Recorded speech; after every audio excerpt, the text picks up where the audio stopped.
ये जो प्रदूषण है जो धीरे धीरे आपके अंदर जा रहा है, जो आपके सांस के साथ जा रहा है, वो कितना इफेक्ट कर रहा है? अगर आप 40 सेकंड सांस रोक सकते हैं, मोटा मोटा आपके लंग्स नॉर्मल है। अब भारत में कितने लोग हैं जो ये अफोर्ड कर सकेंगे? 20 से 25 हज़ार का एयर प्यूरीफायर, इस कमरे के लिए 7 से 8 एयर प्यूरीफायर्स। तो वो तो ब्रीदिंग एक्सरसाइज अगर मैं यहाँ बैठ के करूंगी या बाहर बैठ के करूंगी सुबह सुबह, तो मेरे तो अंदर पोल्यूशन जा रहा हो, तो ज्यादा मतलब मैं ज्यादा लंबी सांस ले रही हूँ सिचुएशन। अगर इस पूरे पॉडकास्ट में लोग कुछ एक चीज याद रखना चाहते हैं, मैं उनको कहूंगा ये तस्वीर याद रखिएगा। 30% बच्चे दिल्ली के बॉर्डरलाइन एस्थमेटिक्स हैं, उनको एस्थमा की बीमारी शुरू हो चुकी है। आजकल मैडम मैं आपको बताता हूँ, हमारी ओपीडीज के अंदर 20 से लेके 30 साल तक के यंग बच्चे बच्चियां आते हैं जिनको स्टेज 3 या स्टेज 4 लंग कैंसर होता है। सिर्फ लंग्स इफेक्ट नहीं होते। हमने एक सिगरेट पी तो 22 माइक्रोन का धुआं किया, 250 का गया तो 10 सिगरेट पी ली। इसको अगर आपको टैकल करना है तो इसको नेशनल हेल्थ इमरजेंसी ही डिक्लेयर करना पड़ेगा। दिल्ली की हवा सिर्फ एक धुंध नहीं बल्कि एक साइलेंट हेल्थ इमरजेंसी बन चुकी है। आज हम लोगों को नहीं मालूम कि ये जो हवा है, जहाँ पे छोटे छोटे कण हैं, आपको लग रहा है कि आप ऑक्सीजन ले रहे हैं, बल्कि आप ये छोटे छोटे कणों के माध्यम से प्रदूषण अपने फेफड़ों तक पहुंचा रहे हैं। और इसी प्रदूषण से आपके फेफड़े किस कदर इफेक्ट हो रहे हैं, कैसे लंग्स पर इफेक्ट पड़ रहा है, कितना ज्यादा धीरे धीरे आपको ये प्रदूषण बीमार कर रहा है, इसी बारे में बात करने के लिए आज हमारे साथ मौजूद हैं doctor Harshvardhan Puri, Medanta hospital, chest surgeon. आपका बहुत बहुत स्वागत है इंडिया टीवी पर। बहुत से लोग हैं जो आपको देख रहे हैं और उनका सवाल यही है कि हम किस तरीके से इस प्रदूषण से बचें, कौन से टेस्ट कराएं और किस तरीके से ये जो प्रदूषण है जो धीरे धीरे आपके अंदर जा रहा है, जो आपके सांस के साथ जा रहा है, वो कितना इफेक्ट कर रहा है। तो दिल्ली में प्रदूषण की इस वक्त क्या स्थिति है? देखिए, मैं एक चेस्ट सर्जन हूँ और पहला सवाल कि आप चेस्ट सर्जन से एक पोल्यूशन से ओरिएंटेड पूछ रही हैं, तो ये तो हम अब मानना स्टार्ट हो गए हैं कि ये एक हेल्थ इमरजेंसी है। अब देखिए, पॉइंट ये है कि कुछ लोग इसको बिल्कुल दिल्ली सेंट्रिक प्रॉब्लम की तरह प्रोजेक्ट कर रहे हैं। बहुत सारे मैं इंटरव्यूज़ लोगों के देखता हूँ कि दिल्ली में पोल्यूशन है। जब हम भी एज दिल्लीइट्स बाहर जाते हैं सो लोग पूछते हैं, अरे यार तुम तो दिल्ली से आ रहे हो, तुम। मैं अभी कुछ दिन पहले कानपुर में था फॉर ए कॉन्फ्रेंस, तो वहाँ पे भी अरे दिल्ली में। मैं आपको एक छोटा सा एक स्टडी दूंगा। अभी WHO ने 20 मोस्ट पोल्यूटेड शहरों की एक लिस्ट जारी की, जिसमें आपको जान के ये बड़ा अजीब लगेगा कि दिल्ली पहले नंबर पे नहीं है। दिल्ली से ऊपर भारत के 3 या 4 शहर हैं जिसमें गाज़ियाबाद, कानपुर वगैरह भी हैं। ये प्रॉब्लम अगर आप माने कि सिर्फ दिल्ली की, तो ऐसा नहीं है। दिल्ली बहुत ज़्यादा प्रोजेक्ट हो जाता है। लोग दिल्ली को क्योंकि पॉलिटिकली बहुत हॉट है इसलिए उसको, लेकिन ये पूरे नॉर्थ इंडिया की प्रॉब्लम है। और अगर आप इससे भी ज़्यादा माने तो ये पूरे भारत की प्रॉब्लम है। जैसे मैं कुछ सवाल आपसे पूछता हूँ, क्या आप श्रीनगर को साफ मानती हैं या पोल्यूटेड मानती हैं? श्रीनगर को साफ माना जाता है। साफ माना जाता है। वहाँ का एवरेज AQI जो है वो 113 के करीब है। अभी कुछ दिन पहले एक वहाँ के कॉरेस्पॉन्डेंट हैं, उन्होंने वहाँ पे AQI मीटर लगा के देखा था तो 400 के करीब था, जबकि परमिसिबल लिमिट जो WHO की तरफ से है वो 50 के करीब है। अगर हम हायर परमिसिबल लिमिट की तरफ भी चले जाते हैं 50 से 113, इसका मतलब वो भी हाईली पोल्यूटेड है।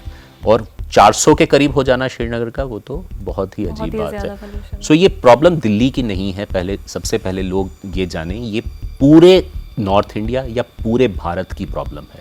इसको अगर आपको टैकल करना है तो इसको नेशनल हेल्थ इमरजेंसी ही डिक्लेयर करना पड़ेगा। इसको जब तक हम ये दिल्ली हेल्थ इमरजेंसी डिक्लेयर करके रखेंगे, आई डोंट थिंक इसका सोल्यूशन निकल पाएगा।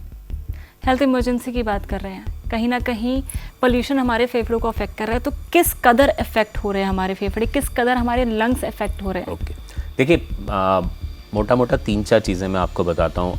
पहले बात आजकल बहुत सारी रील्स में देखे हूँ AQI पे, PM 2.5 पे। देखिए, AQI एक मापदंड है जिससे हवा की जो प्रेजेंट स्थिति है कि वो कितनी साफ़ है या कितनी ख़राब है उसको मापा जाता है। ये WHO की तरफ से दिया गया है और इसमें कई चीज़ें इंक्लूड की गई हैं, जैसे PM 2.5 है, PM 10 है, PM 1 है, गैसेस की मात्रा कितनी है उस पर्टिकुलर एरिया में। इससे ये एक मापदंड बनता है, ये तो आप मानती हैं। दूसरा, जो PM लेवल्स हैं, बहुत सारे लोग यूज़ करते हैं PM levels, which is particulate matter. Particulate matter का मतलब होता है जो सस्पेंडेड पार्टिकल्स हवा में होते हैं। अब ये 1, 2.5, 10 क्या है? 1 का मतलब होता है 1 माइक्रोन, 2.5 का मतलब होता है 2.5 माइक्रोन और 10 का मतलब होता है 10 माइक्रोन। जो हमारे बाल हैं, जैसे आपके मेरे बाल हैं, वो 70 माइक्रोन के करीब उसका एक टुकड़ा या रेशा है। तो उससे सोचिए आप कि बाल से कंपैरिजन करिए, 2.5 माइक्रोन का एक पार्टिकल जो हवा में सस्पेंडेड है बढ़ रहा है। अब जो पोल्यूशन या सही मात्रा में सांस को मार देते हैं वो सस्पेंडेड पार्टिकल्स ही मेनली होते हैं। क्यों? क्योंकि ये PM10 जो है वो हमारी नासिकाओं में, नोज़ में, और हमारे जो श्वास तंत्र हैं जिसको आप ट्रैकिया वगैरह कहते हैं, ब्रोंकाई कहते हैं, जहाँ से सांस हमारे लंग्स में जाती है, वहाँ जाके डिपॉजिट्स हो जाते हैं। उसके बाद जो PM2.5 है वो हमारी जो बैरियर्स हैं हमारी सांस की नलियों के बीच में और हमारे ब्लड के बीच में, उसको क्रॉस करके आपके बाकी अंगों में चले जाते हैं। और इससे भी ज़्यादा खतरनाक जो PM1 है वो क्या करता है, आपका ब्लड ब्रेन बैरियर, मतलब आपके दिमाग में भी जा सकता है। और कुछ जो सबसे ज़्यादा खतरनाक है, लोग सोचते हैं कि क्योंकि हम और आप नॉर्मल हवा में सांस ले रहे हैं, 25,000 बार हम करीब दिन में सांस लेते हैं और 10,000 लीटर के करीब air at a particular time हम लेते हैं। सो लोगों को लगता है कि सिर्फ हम ही पोल्यूटेड एयर में जो सांस ले रहे हैं वो लोग बैठे हुए हैं। ऐसा बिल्कुल भी नहीं है। एक लेडी जो प्रेग्नेंट है, 3 or 4 मंथ्स का प्रेग्नेंट बेबी कैरी कर रही हैं, तो उसको, बेबी को आपको पता है वो जो प्लेसेंटा होती है उससे खाना मिलता है। इसी प्लेसेंटा से ये PM1 के जो पार्टिकल्स हैं उस शिशु में जो अभी तक जन्मा नहीं है, अजन्मा शिशु, उस तक पहुंच रहे हैं। एक बहुत ही फेमस स्टडी है जो की गई थी जिसमें इस अम्बिलिकल कॉर्ड को काटा गया और उसके सैंपल्स लिए गए। उसमें कुछ 276 प्रकार के डिफरेंट काइंड ऑफ पोल्यूटेंट्स पाए गए। सो ये प्रॉब्लम ना मेरी है ना आपकी है, हम तो 20 से 25 साल इस हवा में सांस ले चुके हैं। ये प्रॉब्लम उस शिशु की है जो अभी जन्मा भी नहीं है, अभी उसने पहली सांस भी इस धरती पे नहीं ली है, और हमने उसको गिफ्ट किया है 276 पोल्यूटेंट्स जो उसके लंग्स, उसके ब्रेन, उसकी कोशिकाओं में पनप रहे हैं। आपने अभी लंग्स की बात करी, पोल्यूशन की बात करी, ये कितना परमानेंटली आपके लंग्स को इफेक्ट कर रहा है ये पोल्यूशन? क्योंकि हमको यही नहीं मालूम है कि हम इफेक्ट हो रहे हैं तो क्या ये छोटे बेसिस पर है कि ठीक है आज हमको दिक्कत हो रही है कल नहीं होगी, या फिर ये इतने लॉन्ग टर्म के लिए जाने वाला है कि ये बहुत ही लंबे वक्त तक आपको परेशानी देगा? पोल्यूशन का बेसिक प्रॉब्लम मैं आपको बताता हूँ। जब पोल्यूशन की एयर को या गैस को तोड़ा गया तो उसमें 70 के करीब डिफरेंट कार्सिनोजेंस पाए गए। कार्सिनोजेंस वो चीज़ें होती हैं जो बॉडी में कैंसर या बीमारियों को जन्म देते हैं। जब इसका कंपैरिजन किया गया स्मोकिंग की एयर के साथ, जो आप सिगरेट पीते हैं तो उसमें 76 के करीब हैं, इसमें 70 के करीब हैं। अब जब हम स्मोक करते हैं तो हम सिगरेट को जलाते हैं, मुंह में लेते हैं, उसको जलाते हैं, 10, 15, 20 मिनट उसको पीते हैं और उसके बाद उसको फेंक देते हैं। सो हमारा फेफड़ों में, ये तो हम बड़ी कॉमनली जानते हैं, फ़र्क पड़ता है। अब आप सोचिए वैसे ही 70 के करीब कार्सिनोजेंस आपकी एयर में हैं और आप उसको 25,000 बार स्मोक कर रहे हैं दिन के अंदर। सो आप खुद ही समझ सकती हैं, इसमें कोई आइंस्टाइन का दिमाग नहीं चाहिए कि हम जो नॉर्मली एयर ले रहे हैं वो अराउंड 70 कार्सिनोजेन से भरी हुई है, और वो हमारे फेफड़ों का कितना बुरा हाल कर रही होगी अगर उसको हम 25,000 बार दिन में ले रहे हैं। सो ये है मैग्नीट्यूड ऑफ द प्रॉब्लम। एक और सवाल आता है, जैसे अगर मैं अपने आप को देखूँ तो I am a healthy human, I don't have any issues, मुझे कोई परेशानी नज़र नहीं आती अपने शरीर में, और मैं सुबह आ रही हूँ, अपना जॉब पे जा रही हूँ, शाम में वापस घर जा रही हूँ, आराम से चैन की नींद सो रही हूँ, तो मेरे लंग्स कितने अफेक्टेड हैं? क्योंकि मेरे हिसाब से तो मैं हेल्दी हूँ, I don't have any issues. In that situation कैसे पता करें? ओके, ठीक है। सो आप मानती हैं कि आप हेल्दी हैं, आपके कैमरामैन मानते हैं कि वो हेल्दी हैं। अभी 5 मिनट पहले जब हम शो शुरू कर रहे थे तो आपके कैमरामैन खांस रहे थे। कुछ चीज़ें मैं भी आपसे पूछता जाऊंगा। खांसी को आप नॉर्मल मानती हैं? एक आदमी खड़ा है, वो खांस रहा है, छींक रहा है, खांसे जा रहा है, वो खांसे जा रहा है इज अ प्रॉब्लम, पर अगर 2-3 बार उसने खांस दिया तो इसको नॉर्मल मानते हैं। नॉर्मल है, ठीक है। सो देखिए, मैं आपको सिंपल सा एक गणित बताता हूँ, एक कन्वर्जन फैक्टर बताता हूँ। एक सिगरेट जो पीने में का डिवीजन अगर आप PM2.5 से करती हैं, सो 22 माइक्रोन का PM2.5 जब होता है, सो आपने एक सिगरेट के बराबर धुआं ले लिया। इस टाइम पे दिल्ली का AQI या PM2.5 कितना होगा? कुछ 250 के करीब। तो सिंपल गणित लगाते हैं कि सुबह से शाम तक एक आम आदमी, जो आप कह रही हैं जैसे आप एंकर हैं, मैं डॉक्टर हूँ, इसी तरह हमने एक सिगरेट पी तो 22 माइक्रोन का धुआं किया, 250 का गया तो 10 सिगरेट पी ली। अब आपने सुबह से शाम तक बिना कभी सिगरेट को हाथ लगाए हुए 10 सिगरेट्स पी ली हैं। और ये सिर्फ आपके मेरे लिए नहीं है, जो सुबह सफदरजंग हॉस्पिटल में, लेडी हार्डिंग में, मेदांता में, गंगाराम में बच्चा पैदा हुआ है, जब सुबह उसने पहली 8 बजे सांस ली या 9 बजे सांस ली इस धरती के ऊपर, और रात को 9 बजे तक उसने वो 10 सिगरेट्स पी ली। सो कन्वर्जन फैक्टर के हिसाब से हम मैथमेटिकल कन्वर्जन्स कर रहे हैं, आईआईटी का एक फॉर्मूला है ये कि एक 22.5 माइक्रॉन्स का डिवीजन एक सिगरेट के हिसाब से, सो 250 माइक्रॉन का 10 से 12 सिगरेट्स के हिसाब से, तो दिन की आप 10 से 12 सिगरेट पी रहे हैं। अब अगर कोई ये मानता है कि 12 सिगरेट पीने के बाद भी उसके लंग्स नॉर्मल रहेंगे, तो मुझे लगता है कि इसके लिए डॉक्टर की ज़रूरत नहीं है शायद आपको। आपने अभी अभी बोला कि जो मेदांता हॉस्पिटल में जो बच्चा है, या फिर हम लोग यहाँ बैठे हैं, या फिर जो भी लोग सांस ले रहे हैं सभा में, उन सभी को पोल्यूशन अफेक्ट कर रहा है। बात आती है इंडोर पोल्यूशन, बाहर। बाहर नॉर्मली लोग मास्क यूज करते हैं कि ठीक है हम लोग बाहर जा रहे हैं, मास्क लगाना जरूरी है यार, क्योंकि बाहर बात करेंगे। हाँ, बाहर बहुत पोल्यूशन है। अभी हम अंदर घर के अंदर बैठे हुए हैं, उस सिचुएशन में घर के अंदर कितना पोल्यूशन है? क्या घर में भी पोल्यूशन है? वहां पर भी अगर आपके खिड़की विंडोज सब बंद हैं, गेट सब बंद है, तो क्या वहां पर भी आप लगातार पोल्यूशन अफेक्ट कर रहा है आपको? ठीक है, अब पोल्यूशन को कुछ लोग ऐसे देखते हैं, मैं आपको इसको एक दूसरे तरीके से समझाता हूँ कि जब अक्टूबर नवंबर आता है, so I get lot of invites from different channels वगैरह कि पोल्यूशन आ गया, पोल्यूशन है। So I call it is a pollution festival, जो अक्टूबर में स्टार्ट होता है और फेब तक जाता है, जिसमें बहुत सारे डॉक्टर्स से बहुत सारे सवाल पूछे जाते हैं। सो लोगों को लगता है कि ये प्रॉब्लम सिर्फ अक्टूबर से लेके फरवरी तक की है, पहली चीज़। और क्यों लगना शुरू होता है? क्योंकि आप बहुत सारे वीडियोस देखते हैं नोएडा से, गुरुग्राम से, दिल्ली से, लोग सुबह सुबह उठते हैं, अपनी खिड़की खोलते हैं और सामने वाली बिल्डिंग जो है वो गायब हो गई होती है। जब सामने वाली बिल्डिंग गायब हो जाती है, लोगों को लगता है पोल्यूशन आ गया। तो ये एक ऐसा ही चीज़ है जैसे वो हम बचपन में वो कहानियाँ सुनते थे कि कोई शेर हमारी तरफ आ रहा है और शत्रुमुख ने जो गर्दन है वो उसमें मिट्टी में घुसा दी और उसको लगता है अब कुछ नहीं होगा, अब शेर मुझे नहीं खाएगा। Pollution is not a problem. Pollution सिर्फ अक्टूबर से लेके फरवरी तक की प्रॉब्लम नहीं है। पोल्यूशन आपकी हवा में हर वक्त होता है, जनवरी से लेके दिसंबर तक। अब इस टाइम पे दिखना क्यों स्टार्ट होता है? क्योंकि आपकी एयर क्वालिटी और ज़्यादा पुअर हो जाती है आसपास की पराली की जलने की वजह से। दूसरा, डेली जोग्राफिकल फैक्टर्स की वजह से एक बहुत लो प्रेशर जोन बन जाता है। सो मूवमेंट ऑफ एयर बहुत कम होती है। स्मॉग, फॉग के साथ जब स्मोक मिक्स होती है तो आपको वो दिखाई देना बंद हो जाता है एंड पीपल थिंक कि ये पोल्यूशन आ गया है। ऐसा बिल्कुल भी नहीं है।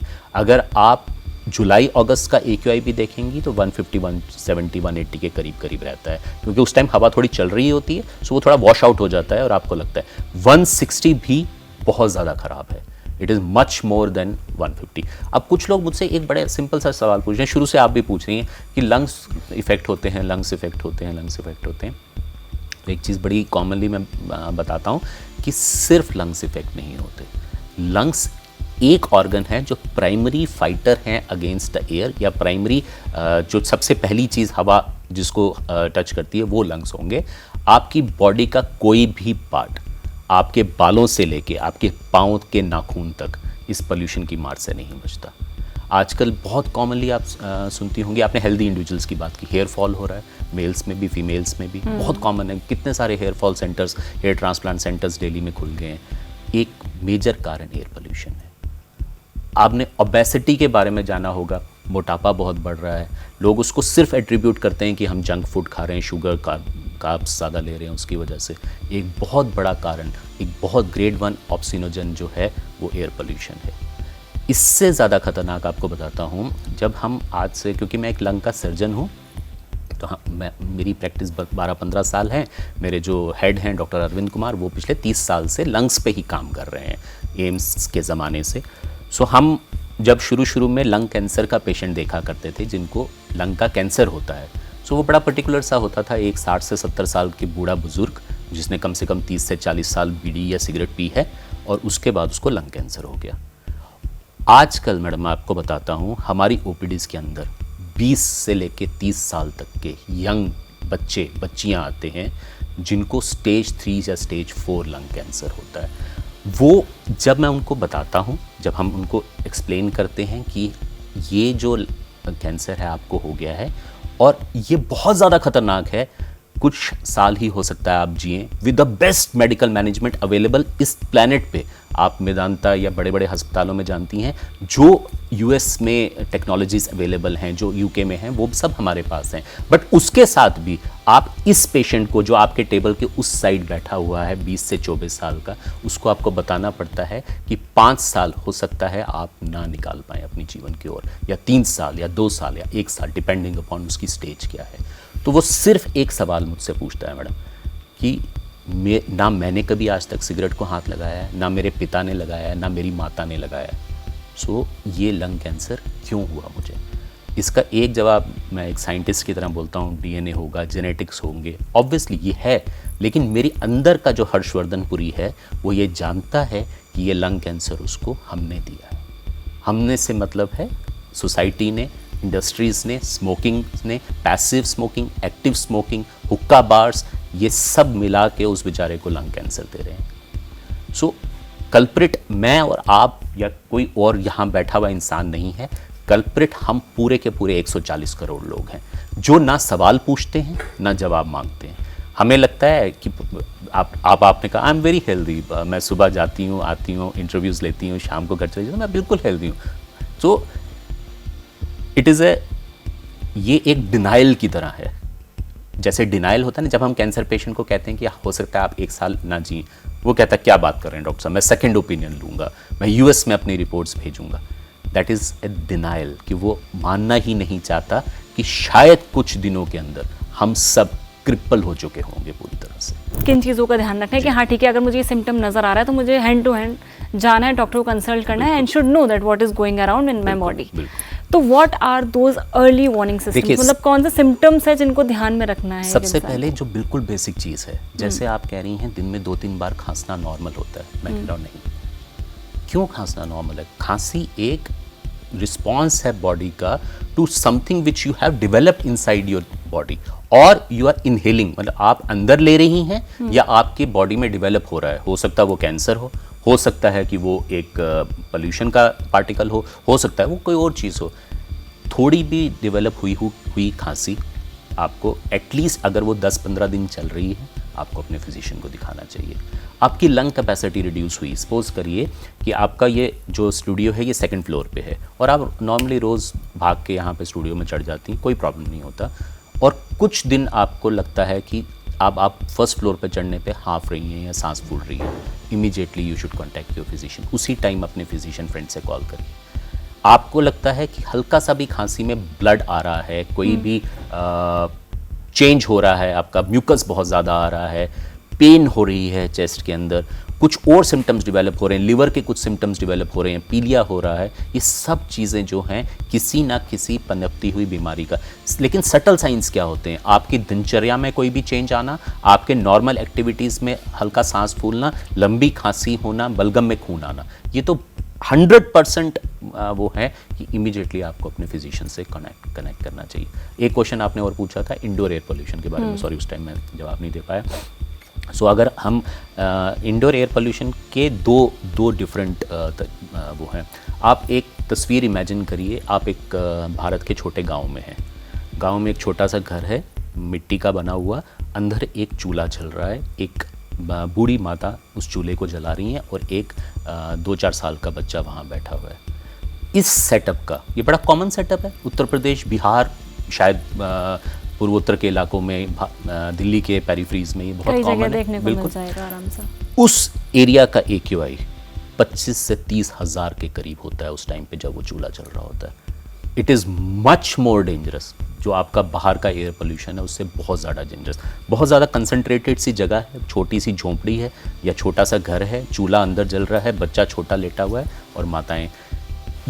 कुछ स्टडीज़ जो इंडिया की स्पेसिफिक पॉपुलेशंस पे की गई हैं, इन सब लेडीज़ को COPD नामक बीमारी होती है, जिसको कहते हैं क्रॉनिक ऑब्स्ट्रक्टेड पल्मोनरी डिजीजेस। हर किसी को 100%।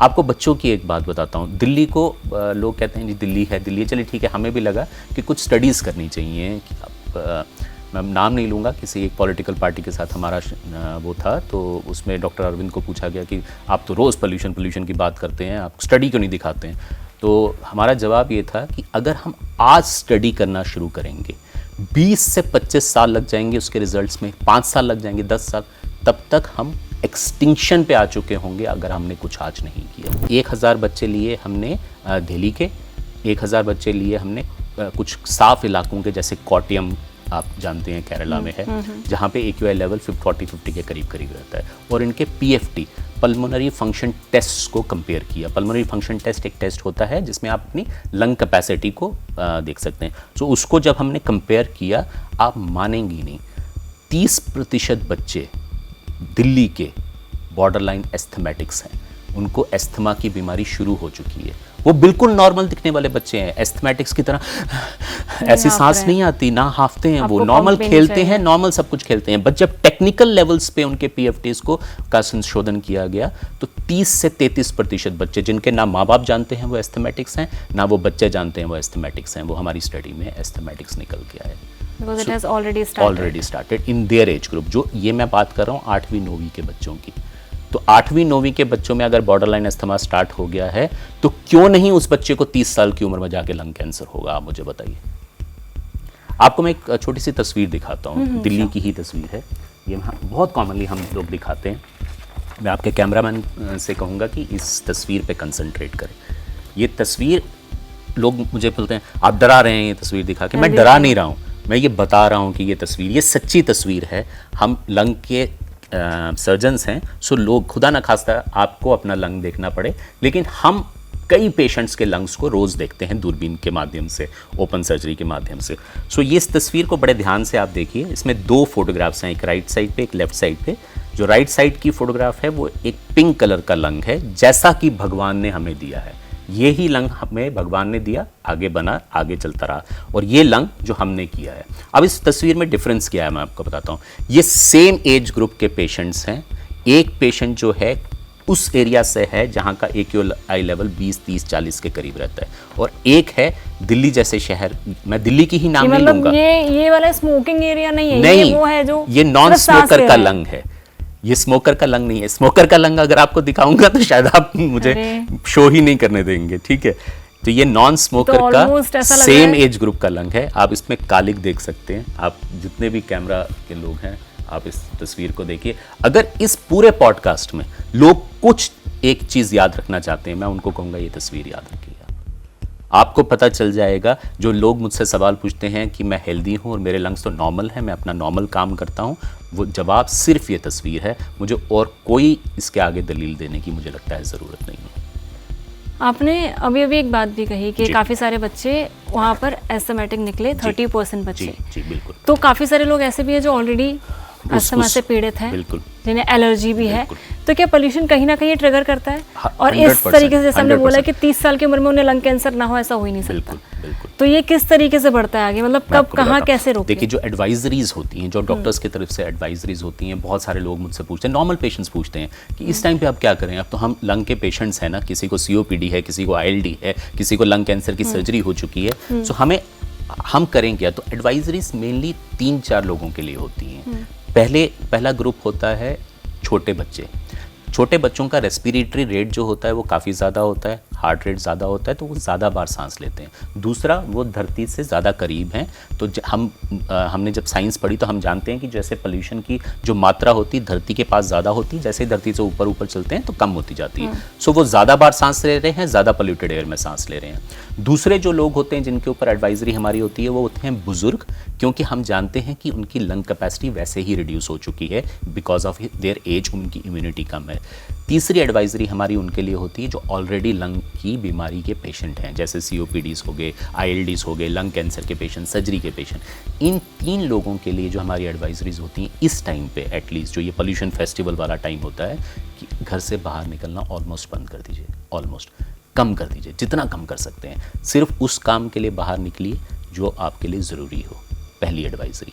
दूसरी एडवाइजरी, मुझसे लोग बहुत कॉमनली, आपने शुरू में मुझसे शायद पूछा था कि एयर प्यूरीफायर्स के बारे में, मैं आपको बताता हूँ। मतलब ये सवाल था मेरा कि जैसे अभी क्या हो रहा है, जैसे पोल्यूशन बढ़ रहा है, एयर प्यूरीफायर्स की डिमांड भी बढ़ रही है और बहुत ज्यादा लोग एयर प्यूरीफायर खरीदे, पर एक आम जान नागरिक, तो क्या ये सिर्फ एक वो है कि ठीक है मार्केटिंग स्ट्रेटेजी के एयर प्यूरीफायर बेचो, या फिर सच में वो काम कर रहा है लोगों के लिए? मैं दोनों तरीके से आपका इसका जवाब दूंगा। आज से, हमने थोड़ी देर पहले शायद बात भी की थी इंटरव्यू से पहले, आज से 20-30 साल पहले हमारे साथ एक बहुत बड़ा धोखा हुआ। वो धोखा क्या था मैडम, आपको याद होगा, आप एक नॉर्मल छोटे शहर से शायद आती हूँ, मैं जम्मू से आता हूँ। तो जम्मू में जब हम अपने स्कूल में खेला करते थे, जब हम फुटबॉल खेल रहे होते थे और प्यास लगती थी, हम नलका खोलते थे, पानी पीते थे और अपना दोबारा खेलना स्टार्ट कर देते थे। कभी भी हमारे पास कोई पैकेज ड्रिंकिंग वाटर नहीं था, कभी भी कोई हमारी मदर वो पानी भर के नहीं हमें देती थी। आहिस्ता आहिस्ता हमको समझाया गया मैम पिछले 10-15 साल के अंदर कि जो ये नलके का पानी है ये तो ख़राब है और शायद ख़राब भी हो, अब आपको पीना है वो 50 रुपए की या 100 रुपए की या 300 रुपए की बोतल लेके पानी, यही साफ़ है। तो ये सबसे पहला धोखा था हमारे साथ। अब इसी धोखे का एक नया वर्जन हम जी रहे हैं कि अब हमको इन मशीन्स के सहारे शायद अगला कई साल बिताने पड़ेंगे। एक बड़ी फेमस सी फोटोग्राफ है N100 लगा के, अभी कल शायद कुछ पॉलिटिकल पार्टीज प्रोटेस्ट भी कर रही थी। N100 मास्क होते हैं जो हम फर्नेसेस में लगाते हैं या न्यूक्लियर रिएक्टर्स के अंदर लगाते हैं। तो ऐसे मास्क लगा के शायद हमको आज से 5-10 साल के बाद जीना पड़े। मैम ये बात गलत नहीं है, अगर हम इसी पेस पे चलते रहे जिस पेस पे हम चल रहे हैं, तो हमको ये मास्क लगा के ही अपना जीवन जीना पड़ेगा। सो एयर प्यूरीफायर के बारे में आपको मैं 3-4 चीज़ें बताता हूँ। पहले तो एयर प्यूरीफायर एयर पोल्यूशन का सलूशन नहीं है मैडम, क्योंकि मैं दोनों आपको उसके बारे में भी बताऊंगा, उसके अगेंस्ट भी बताऊंगा। इस पूरे स्टूडियो को अगर आपको एयर प्यूरीफायर से आपको इसका AQI कम करना है, इस पूरे स्टूडियो के लिए कम से कम 7 से 8 एयर प्यूरीफायर्स इस्तेमाल करने पड़ेंगे आपको, क्योंकि वो एयर कैपेसिटी क्यूबिक मीटर के हिसाब से होती है, मतलब जितना आपका कैपेसिटी है रूम का उसके हिसाब से। देन आपको एक बहुत अच्छा HEPA फिल्टर का एयर प्यूरीफायर यूज़ करना पड़ेगा। फिर उस एयर प्यूरीफायर को हर 2 या 3 महीने के बाद सर्विस कराना पड़ेगा, हर 6 महीने के बाद उसका HEPA फिल्टर चेंज कराना पड़ेगा। अब भारत में कितने लोग हैं जो ये अफोर्ड कर सकेंगे? 20 से 25 हज़ार का एयर प्यूरीफायर, इस कमरे के लिए 7 से 8 एयर प्यूरीफायर्स, उसकी हर 2-3 महीने के बाद सर्विस, उसके 6 महीने के बाद उसका HEPA फिल्टर चेंज, जो कि उसका मेजर कंपोनेंट ऑफ काम करने का होता है। ये पॉसिबल नहीं है। दूसरी प्रॉब्लम ये कि जैसे ही आप इस स्टूडियो का दरवाज़ा खोलेंगी या खिड़की खोलेंगी तो बाहर की जो पोल्यूटेड एयर है और आपकी एयर कॉमन हो जाएंगी। आप किसी भी एयर प्यूरीफायर अगर आपके घर पे लगाए, आप लगाइए, रात का AQI जो होता है 10-15 के करीब होता है, उसको खोलिए, सुबह 200 के करीब एयर AQI हो जाता है उसका उसी टाइम पे। सो कोई भी तरीका नहीं है कि आप अपनी उस एयर को, तरीका क्या है? पूरा घर एयर प्यूरीफाइड रखिए, उसके बाद अपनी गाड़ी एयर प्यूरीफाइड रखिए, उसके बाद अपना ऑफिस प्यूरीफाइड रखिए, और इस 3 जगहों के अलावा आप कहीं नहीं जा सकते जीवन में। क्या ऐसा पॉसिबल है?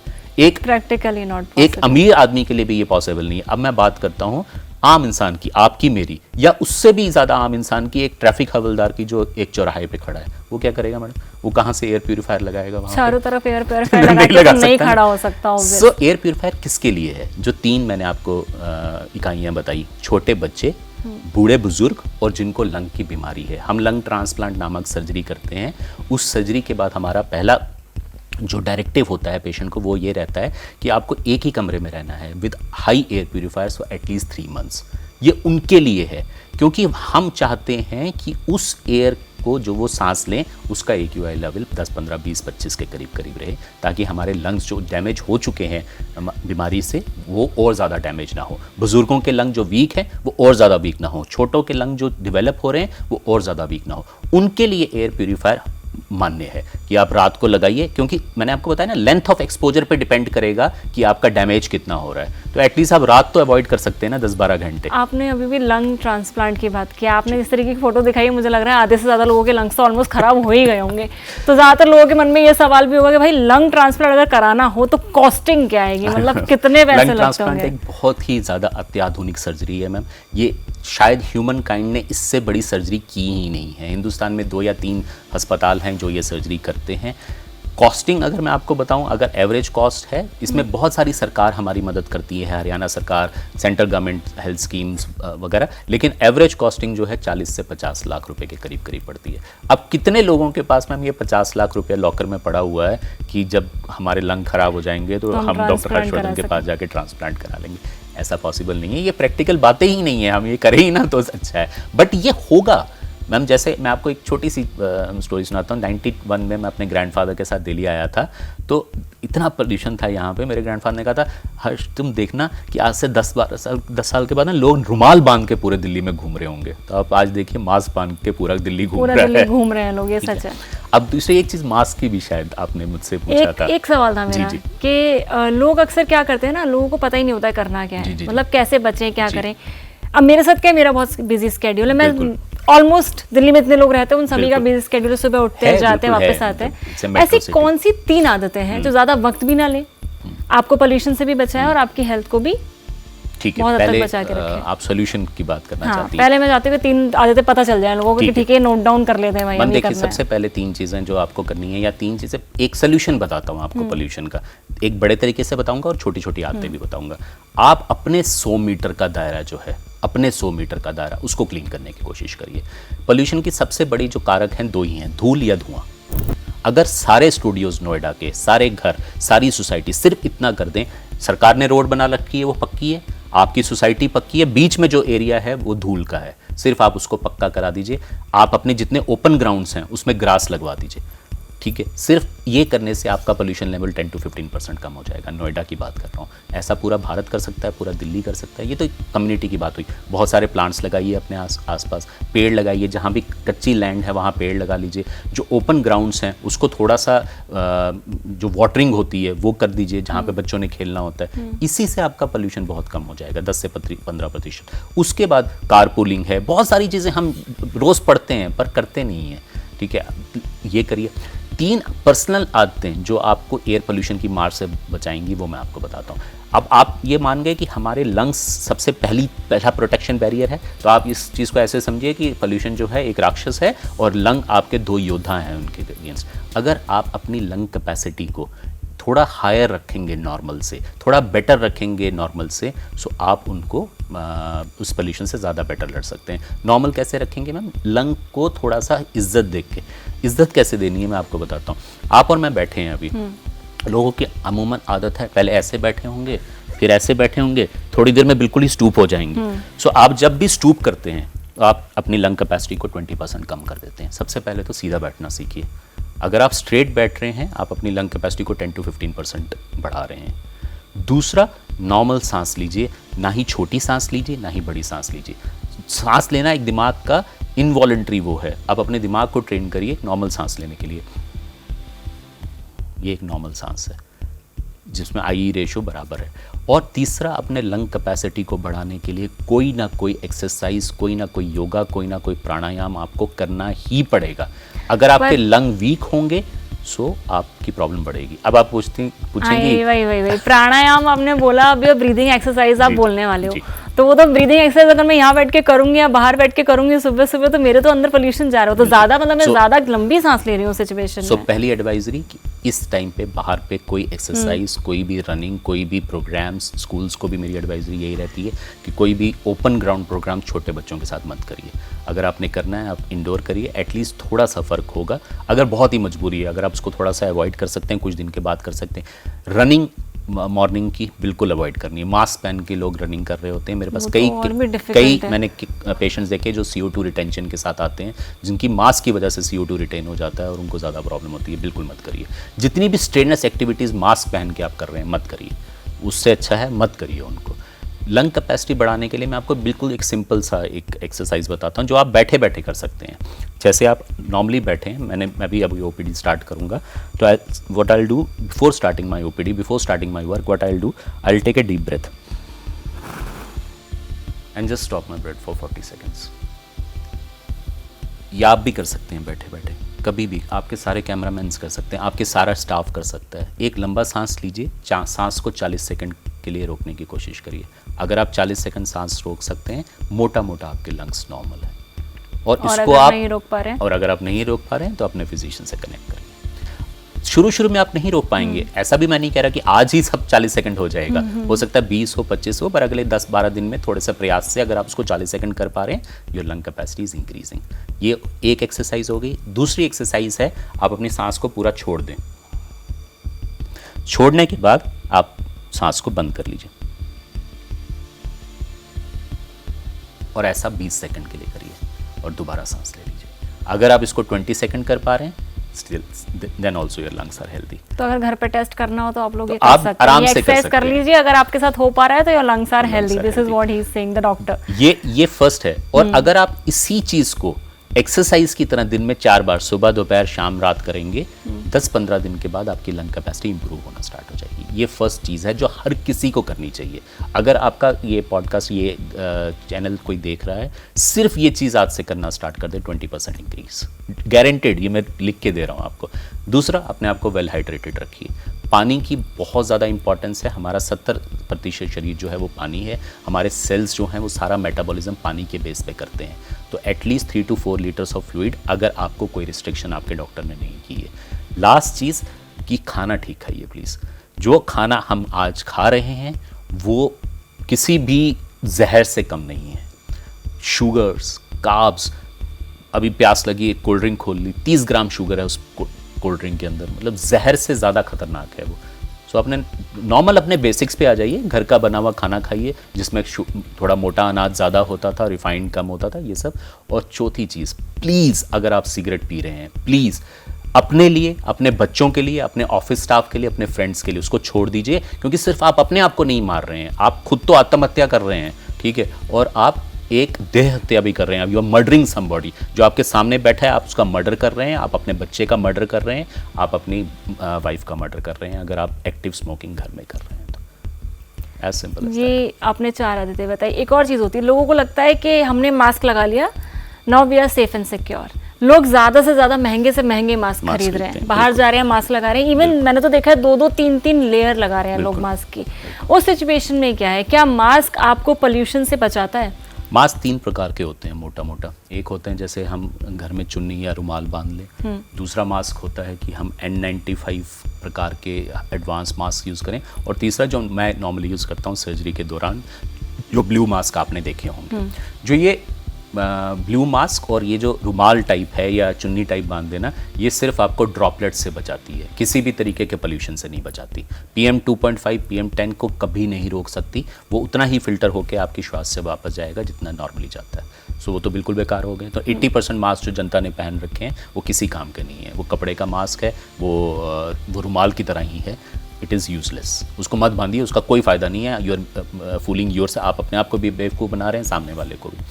वो सिर्फ आपको ड्रॉपलेट इन्फेक्शन जैसे ट्यूबरक्लोसिस होता है, या आपको आजकल बहुत सारे लोगों को लगता होगा कि जैसे ही मौसम चेंज हो रहा है उनको वायरल डिजीज़ हो रही हैं, उस इन्फेक्शन से आपको वो थोड़ा बहुत बचा सकता है, बाकी किसी चीज़ से नहीं। लेकिन पोल्यूशन से कौन से मास्क बचा सकते हैं? N95 and above. ये वो मास्क होते हैं जो PM 2.5 PM 10 लेवल को आपकी श्वास नलियों में जाने से रोकते हैं। पर इन मास्क के बहुत स्पेसिफिकेशंस हैं।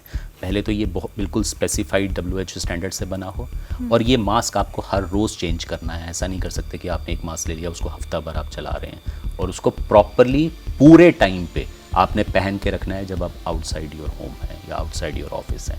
ऐसा पॉसिबल नहीं है। आप कोविड को याद करिए, जब हमें ये मास्क पहनना अनिवार्य हो गया था, गवर्नमेंट की तरफ से डायरेक्टिव्स थे, लोगों को तो घुटन होने लगी थी। लोग घुट गए थे, घुट के मर रहे थे, पर मास्क नहीं पहन रहे थे। मास्क नहीं पहन रहे थे। इवन मैंने तो देखा लोगों को जुर्माना भरते हुए कि वो कर देंगे पर ये मास्क नहीं पहनेंगे। So it is not a solution to pollution, it is still a very private solution to a public problem, जो कि बिल्कुल ही गलत है। किसको पहनना चाहिए? जो फिर से बच्चे, बुजुर्ग और जो लंग के पेशेंट्स हैं जिनको किसी कारणवश इस पोल्यूशन में जाना पड़ता है।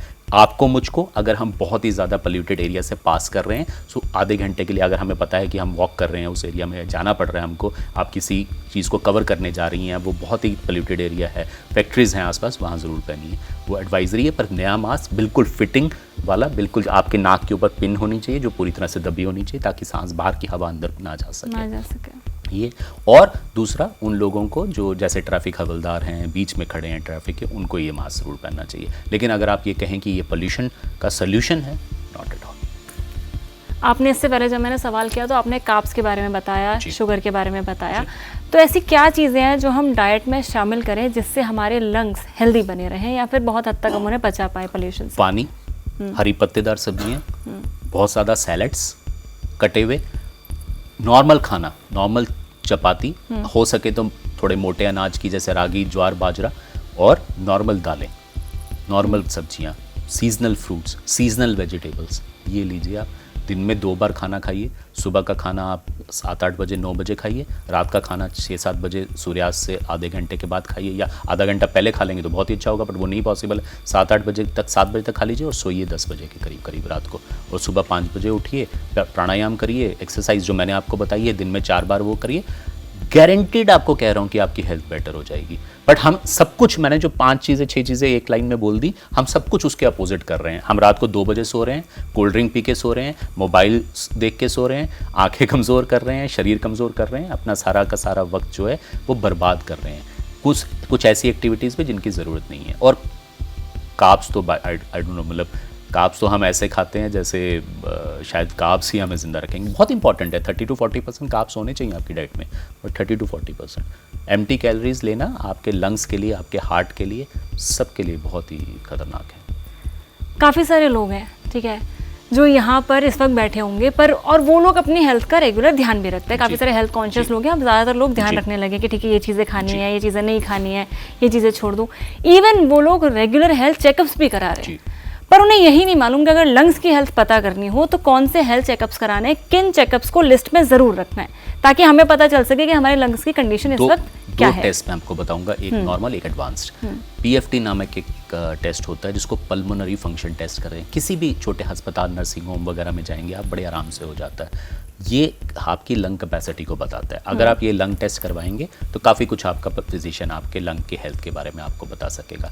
और अगर आप 15 से 20 साल से ऊपर सिगरेट पी रहे हैं या स्मोकिंग कर रहे हैं, तो आपको एक LDCT नामक टेस्ट ज़रूर कराना चाहिए, which is low dose CT scan. इससे हमें पता चलता है कि कोई ट्यूमर तो नहीं डेवलप हो रहा है लंग के अंदर।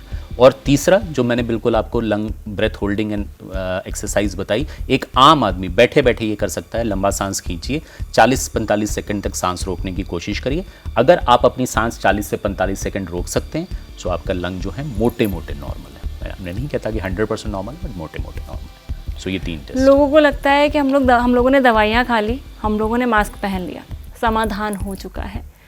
क्या इससे बड़े समाधान की ज़रूरत है? क्या बड़े सॉल्यूशंस लाने चाहिए? क्या कुछ करने की अभी भी ज़रूरत है हमें? बड़े सोल्यूशन आज नहीं लाने चाहिए मैडम, 10 साल पहले लाने चाहिए थे, जब ये चीज़ ऑलरेडी लेट बाय 10 ईयर्स।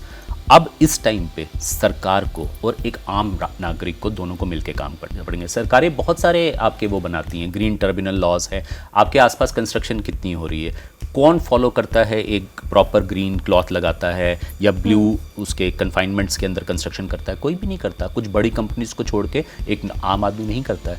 हम पहले लोग होते हैं जो लॉ को तोड़ते हैं, और उसके बाद हम चाहते हैं कि हम भी बचे रहें, सरकार तो अपने आप काम करती रहेगी। तो इट्स नॉट अ रिस्पॉन्सिबिलिटी, ये सिर्फ मेरी रिस्पॉन्सिबिलिटी आपकी नहीं है, सरकारों की रिस्पॉन्सिबिलिटी है। उनके मैनिफेस्टो के फर्स्ट पेज के ऊपर एयर पोल्यूशन होना चाहिए, पहली चीज़। वो जो लॉज बनाए वो हमको फॉलो करने चाहिए। दूसरी चीज़, अगर ये दोनों चीज़ें होंगी, और मैंने जैसे आपको बताया अपने 100 मीटर का दायरा, सांस मुझे ही लेनी है मैम, किसी पॉलिटिशियन को नहीं लेनी है, सिर्फ मुझे भी लेनी है। तो मेरे को अपने 100 मीटर के दायरे को बिल्कुल साफ़ रखना पड़ेगा, बिल्कुल क्लीन रखना पड़ेगा। पौधे लगाना, साफ़ रखना, पक्का करना, ग्रास लगाना, ये बहुत इंपॉर्टेंट है। अगर इतना भी आप करेंगे, और सवाल पूछिए, आप तो एंकर्स हैं, आपके स्टूडियो में तो रोज़ पॉलिटिशियंस आते होंगे, पूछिए सर आपके मैनिफेस्टो में कहाँ है एयर पोल्यूशन, सर दिखाइए तो सही, क्या है आपका 5 ईयर चॉक प्लान, क्या है? और वहाँ पर कहाँ है एयर पोल्यूशन की बात? Major question. एक और चीज़, काफ़ी सारे बच्चे हैं मतलब जो स्कूल भी जा रहे हैं, पोल्यूशन है नहीं है, क्योंकि आप अपने बच्चों को ना तो पोल्यूशन में स्कूल जाने से रोक सकते हैं और ना ही आप उनको खेलने से रोक सकते हैं। You can not control a child in that situation. Parents हैं जो काफ़ी ज़्यादा कंसर्न है, वो क्या करें? हम 3 चीज़ें, एक तो उनका खाना वगैरह जैसे मैंने बताया वो अच्छा करिए। उनको हो सके तो जब ये बहुत AQI 300 क्रॉस कर जाता है तो उनको उन दिनों में घर में रखिए आप, और उस घर में, क्योंकि मैंने आपको कहा कि बच्चों की लंग कैपेसिटी अच्छी होती है, अगर आप अफोर्ड कर सकते हैं एक अच्छा एयर प्यूरीफायर ज़रूर लगाइए। और जब वो बाहर खेलने जाएं या बाहर की तरफ जाएं तो उनको आदत डालिए थोड़ा मास्क पहनने की, क्योंकि हो सकता है ये पोल्यूशन की जो सोल्यूशन है ये एक रात में नहीं निकलेंगे, हो सकता है इस पर 4 से 5 साल लग जाएं। तो आप उसको तो 4 से 5 साल इसी उसमें, तो वो अगर उसको आदत ही नहीं होगी कभी मास्क लगाने की, N95 वगैरह कभी लगाएगा ही नहीं, तो थोड़ी सी आदत करिए अपने बच्चों को मास्क पहनने की। क्योंकि अगर आप बाहर ट्रैवल कर रहे हैं, बहुत ज़्यादा पोल्यूटेड एयर में जा रहे हैं, किसी दूसरे शहर जा रहे हैं, तो मेरा एडवाइजरी रहेगा कि बच्चों को मास्क पहनानी चाहिए।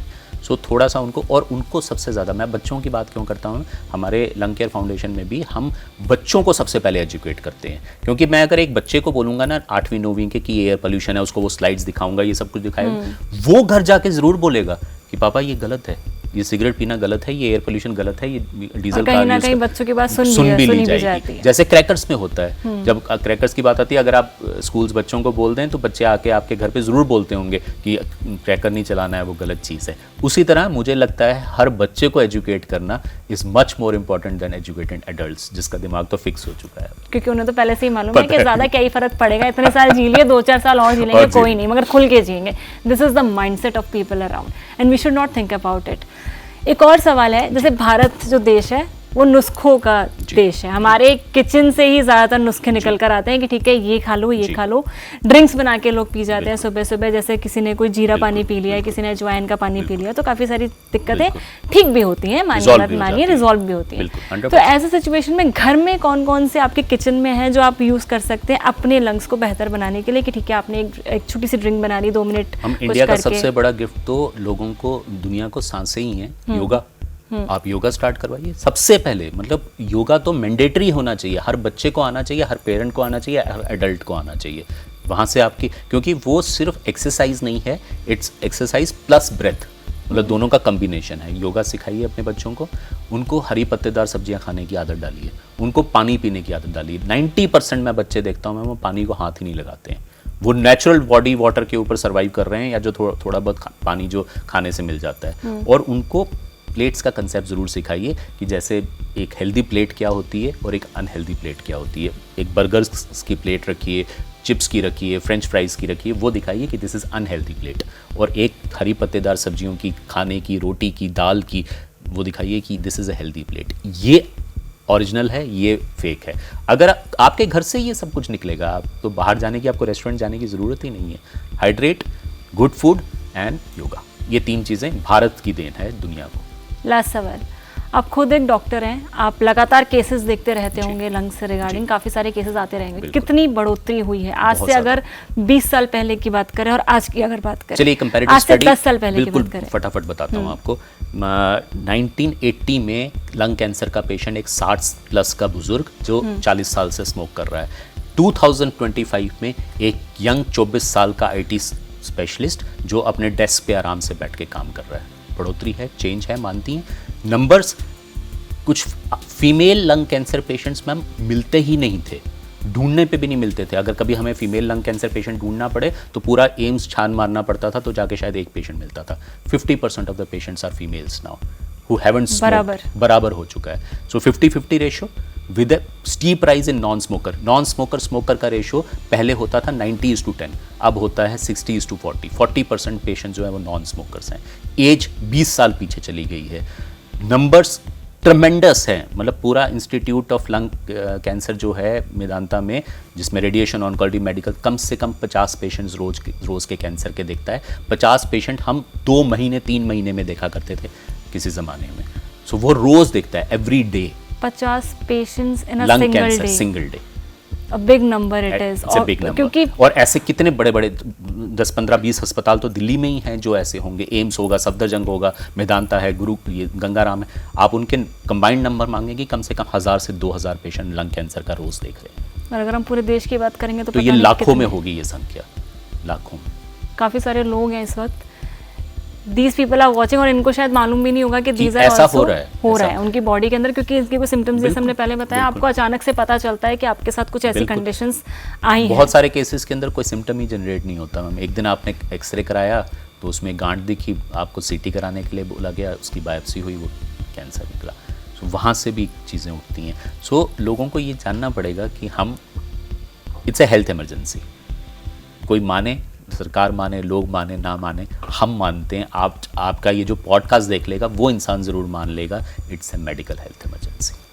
Thank you so much Harshvardhan, आपने बहुत सारी बताई चीज़ें जो लोग नहीं भी जानते हैं इस पोल्यूशन के बारे में, किस तरीके से इम्पैक्ट करा। अभी तक सिर्फ हमारे लिए एक प्रदूषण है, अभी तक हमारे लिए ठीक है, खांसी हो गई, थोड़ा सा दर्द हो रहा है, ठीक है, थोड़ी बहुत दिक्कत हो रही है, कोई बात नहीं, प्रदूषण की वजह से हो रही है, पर कहीं ना कहीं प्रदूषण आपकी उम्र कम कर रहा है, कहीं ना कहीं प्रदूषण की वजह से आपके अंदर बीमारियां पनप रही हैं जिनके बारे में आपको कोई भी अंदाज़ा नहीं है। ज़रूरी है अपना ध्यान रखना और अपनों के साथ अपने आसपास जितने भी लोग हैं उनका भी ध्यान रखना ज़रूरी है। इस पॉडकास्ट को आगे से आगे ज़्यादातर लोगों तक पहुंचाना ताकि लोगों को इस बारे में जानकारी मिले और वो ध्यान दें अपने आप के ऊपर और इस प्रदूषण से बचे रहें। ऐसे और भी इंटरव्यूज़ और भी जानकारी हम आपके लिए लाते रहेंगे। जुड़े रहिए इंडिया टीवी के साथ। Thank you so much Harshvardhan. Thank you.